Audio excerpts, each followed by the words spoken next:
Hello दोस्तों, मैं धीरज कुमार। देखिए, एक नई वीडियो आपके सामने लाया हूं। देखिए, वीडियो में आप क्या देखेंगे। देखिए, भारतीय राष्ट्रीय आंदोलन से संबंधित महत्वपूर्ण तिथियां हैं। पूछ लेता है तिथियां कौन कौन सी हैं। देखिए, आपका भारतीय राष्ट्रीय आंदोलन है, उसमें जो भी आपके आंदोलन से संबंधित महत्वपूर्ण तिथियां हैं उनको देखिए वीडियो में हम बताएंगे कौन कौन सी, कहां पर क्या क्या हुआ।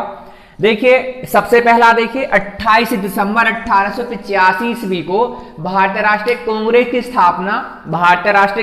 की स्थापना होती है। 28 दिसंबर 1885 ईस्वी को भारतीय राष्ट्रीय कांग्रेस की स्थापना मुंबई में, यानी कि हम कह सकते हैं उस समय बंबई में गोकुलदास संस्कृत महाविद्यालय में हुई, जिसके संस्थापक ए.ओ. ह्यूम थे। कौन थे संस्थापक? ए.ओ. ह्यूम इसके संस्थापक थे। और देखिए, इसके बारे में देखिए हम विस्तार से बताएंगे। भारतीय राष्ट्रीय कांग्रेस की एक पूरी वीडियो बनेगी आपकी, इसके आगे चलाएंगे। तो देखिए, तिथि के बारे में याद रखिए कि 28 दिसंबर 1885 ईस्वी को भारतीय राष्ट्रीय कांग्रेस स्थापना मुंबई में ए.ओ. ह्यूम द्वारा हुई थी।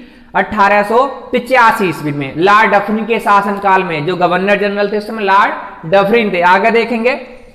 देखिए, 1896 ईस्वी में कलकत्ता अधिवेशन में 1896 ईस्वी के कलकत्ता अधिवेशन में रहीमतुल्लाह सयानी की अध्यक्षता में वंदे मातरम राष्ट्रीय गीत गाया गया। जो राष्ट्रीय गीत है हमारा वंदे मातरम, जिसकी गायन अवधि आपकी 65 सेकंड है। तो देखिए, ये पूछ लेता कि वंदे मातरम कब गाया गया। सर्वप्रथम देखिए 1896 ईस्वी के कांग्रेस अधिवेशन में रहीमतुल्लाह सयानी की अध्यक्षता में गाया गया था। और देखिए, वंदे मातरम जो राष्ट्रीय गीत है ये किसने लिखा था? आपका बंकिम चंद्र चटर्जी ने। इनका उपन्यास था आनंद मठ से इसको लिया गया है। आनंद जो मठ है, तो देखिए किस पर लिखा है, आप पूछ लेता है। आनंद मठ था आपका सन्यासी विद्रोह पर वर्णित है आपका। आगे देखेंगे, 16 अक्टूबर 1905 ईस्वी को देखिए बंगाल विभाजन होता है लॉर्ड कर्जन द्वारा 1905 ईस्वी को बंगाल विभाजन होता है। ये कई बार क्वेश्चन पूछता है कि 16 अक्टूबर को ये प्रभावी हो गया था। 16 अक्टूबर 1905 ईस्वी को बंगाल विभाजन पूर्ण रूप से प्रभावी हो गया था भारत में। आगे देखेंगे, 30 दिसंबर 1916 ईस्वी को मुस्लिम लीग की स्थापना। देखिए, ढाका में आगा खां तथा सलीम उल्लाह सयानी की अध्यक्षता में ढाका में मुस्लिम लीग की स्थापना होती है। ढाका जो बांग्लादेश की राजधानी, यहां पर क्या होता है? मुस्लिम लीग की स्थापना होती है। मुस्लिम लीग की स्थापना ढाका में रहीमतुल्लाह सयानी अहमद आगा खां तथा सलीम आगा खां द्वारा इसकी स्थापना की गई। आगे देखेंगे, 1907 ईस्वी के सूरत अधिवेशन में कांग्रेस का विभाजन हो जाता है। किसका? कांग्रेस का विभाजन हो जाता है गरम व नरम दल में। देखिए, एक उदारवादी, एक नरमवादी। देखिए, कांग्रेस का विभाजन रास बिहारी बोस की अध्यक्षता में कांग्रेस का विभाजन हो जाता है गरम दल व नरम दल में। देखिए, जो गरम यानी कि हिंसा कर आजादी चाहते थे, और एक कुछ ऐसे थे जो नरम दल के नेता थे, वो कहते थे अहिंसा से ही क्या कर सकते हैं आप आजादी प्राप्त कर सकते हैं। तो देखिए, पूछा जाता 1907 ईस्वी को सूरत अधिवेशन में कांग्रेस का विभाजन गरम व नरम दल में हो जाता है। देखिए, 1909 ईस्वी को मार्ले मिंटो सुधार अधिनियम लागू होता है। इसको हम कहते हैं मार्ले मिंटो सुधार अधिनियम।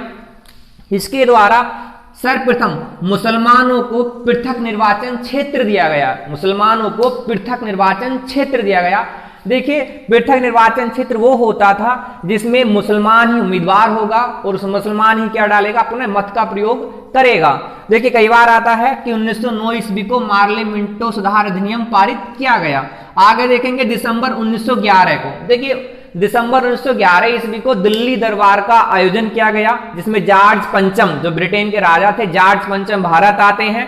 और उस समय जो गवर्नर जनरल थे भारत के, लॉर्ड हार्डिंग द्वितीय थे, उन्होंने दिल्ली भव्य दरबार का आयोजन किया जाता है, जिसमें उन्होंने घोषणा की जाती है कि बंगाल विभाजन रद्द किया गया, जो लॉर्ड कर्जन द्वारा किया गया था 1905 ईस्वी में, उसको रद्द किया जाता है और भारत की राजधानी कलकत्ता से दिल्ली लाने की घोषणा की जाती है। कहां की जाती है? दिल्ली लाने की घोषणा की जाती है, कलकत्ता से बंगाल विभाजन रद्द करने की घोषणा की जाती है। उसके बाद देखिए 1 अप्रैल 1912 ईस्वी को भारत की जो राजधानी दिल्ली बन चुकी थी, यानी कि कब बनी?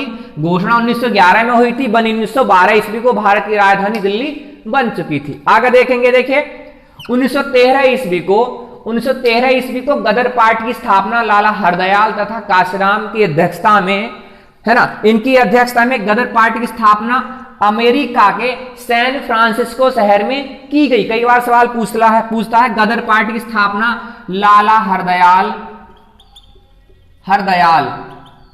एवं काशीराम जी की अध्यक्षता में पूछ लेता, लाला हरदयाल ज्यादातर देता है ऑप्शन में। तो गदर पार्टी की स्थापना सैन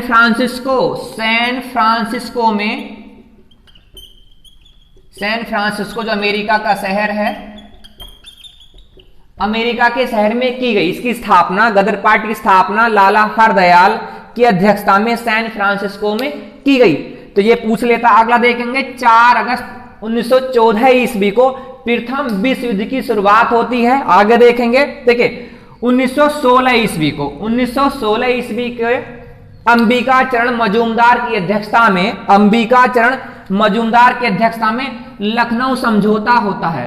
देखिए लखनऊ समझौता कई बार पूछ लेता है, एक पूना पैक्ट जरूर पूछता है, जो पूना पैक्ट 1932 ईस्वी को होता है, गांधी जी और अंबेडकर जी के मध्य होता है।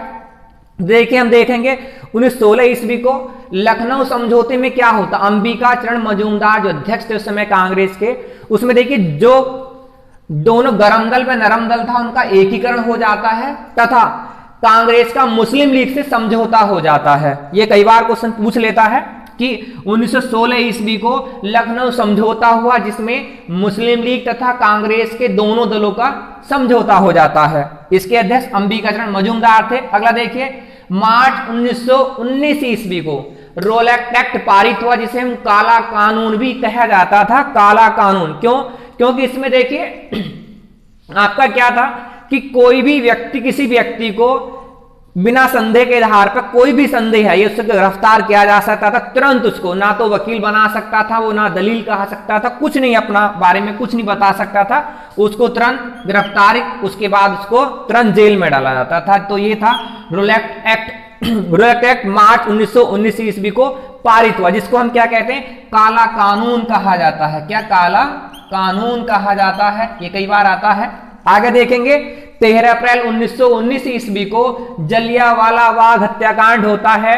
सैफुद्दीन किचलू तथा सतपाल की गिरफ्तारी के विरोध में एक अमृतसर के जलियांवाला बाग एक स्थान पर एक क्या होता है कि सभा चल रही थी, उस पर जनरल डायर द्वारा अंधाधुंध गोली चलाने का आदेश दिया, जिसमें भारतीय नागरिकों के द्वारा लगभग 1000 व्यक्ति मारे गए। लेकिन जो कमेटी थी वहां की, जो अंग्रेजी ईस्ट इंडिया कंपनी की वो थी आपकी कमेटी, तो उसके द्वारा 389 इसमें लोग मारे गए थे।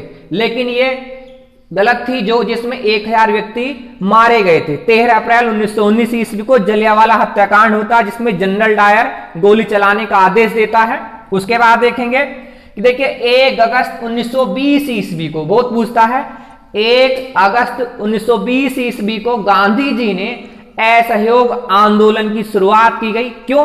क्योंकि देखिए कई कुरीतियां थी अंग्रेजों की जिन्होंने भारत को झकझोर दिया था, तो उन्होंने असहयोग आंदोलन की शुरुआत करी। 1 अगस्त 1920 ईस्वी को गांधी जी द्वारा असहयोग आंदोलन की शुरुआत की गई। नेक्स्ट देखेंगे 5 फरवरी 1922 ईस्वी को उत्तर प्रदेश के गोरखपुर जिले के चौरी चौरा नामक स्थान पर कुछ असहयोग आंदोलनकारियों ने एक थाने में आग लगा दी, जिसमें 22 जो व्यक्ति थे, पुलिस थे, तो उनको जिंदा जला दिया जाता है। तो उसे कहते हैं हम चौरी चौरा कांड। उसके बाद देखिए ये कांड होता है 5 फरवरी 1922 ईस्वी को। उसके बाद 12 फरवरी, लास्ट आपका 12 फरवरी 1922 ईस्वी को गांधी जी उस चोरी चोरा हत्याकांड से दुखी होकर असहयोग आंदोलन को वापस ले लेते हैं। वापस लेना ही क्या होता है, देखिए क्या करते हैं, दुखी होते हैं। वो कहते थे कि हिंसा से हम कुछ नहीं कर सकते, अहिंसा द्वारा ही हम विजय आंदोलन से क्या करके ही हम क्या कर सकते हैं, आजादी को प्राप्त कर सकते हैं। तो 12 फरवरी 1922 ईस्वी को असहयोग आंदोलन को गांधी जी ने वापस ले लिया। देखिए आगे जो पार्ट है आपका, इसका आगे मिलेगा आपका, नेक्स्ट वीडियो मिलेगा। वीडियो अच्छी लगे तो शेयर करना, जो अगली वीडियो आएगी उसको भी जरूर देखना। धन्यवाद।